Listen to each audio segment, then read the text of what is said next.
আর কিছু করার নেই না, করার আছে। এবার ধর ও তো চুলটা একটা সময় খোলা রাখবে, তখন তো চুলের একটা শেপ দিতে হবে। পেছনটা তোর এখন স্ট্রেট আছে, আমি পেছনটাকে কি করছি, ইউ করছি।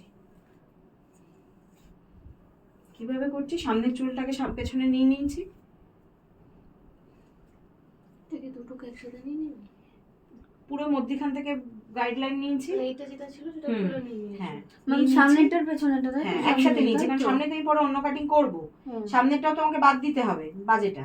এই দেখ কাঁধের এখানে যে নিয়ে এসেছি, দেখ কতটা পেকে গেছে, দেখেছিস কতটা এক্সট্রা হয়েছে, দেখেছিস? এইটা দেখ, এটা আমার প্রথম কাটিংটা, এটা তারপরেরটা, এটা তারপরেরটা, তারপরেরটা। এখানে এখানে এতক্ষণ স্ট্রেট ছিল কেন, এটা পরে বোঝাচ্ছি। পিঠটা যেহেতু আমাদের এরকম, ওই ওই ক্যালকুলেশনটা পরে বোঝাবো। এবার কিচ্ছু না, ঠিক আমি এখানে আনলাম, এই কনসেপ্ট এখানে ধরলাম, ঠিক যেটা আমার সবচেয়ে ছোট পার্টি সেখানে ধরবো, কেটে দেবো।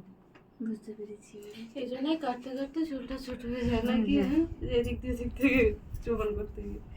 ওই জন্য কখনো এদিক ওদিক সমান করতে যাবি না, সবসময় এরকম ডিগ্রি নিয়েই সমান করবি, অ্যাঙ্গেল নিয়ে।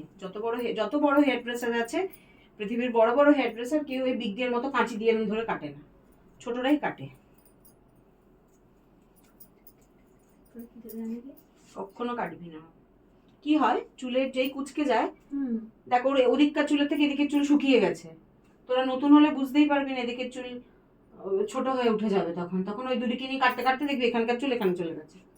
ওই জন্য করতে নেই, মানে সবসময় গাইডলাইন মেনটেন করে কাটতে হলো। এদিকেও সেম, একদম ছোট যেটা আছে সেটা ধরে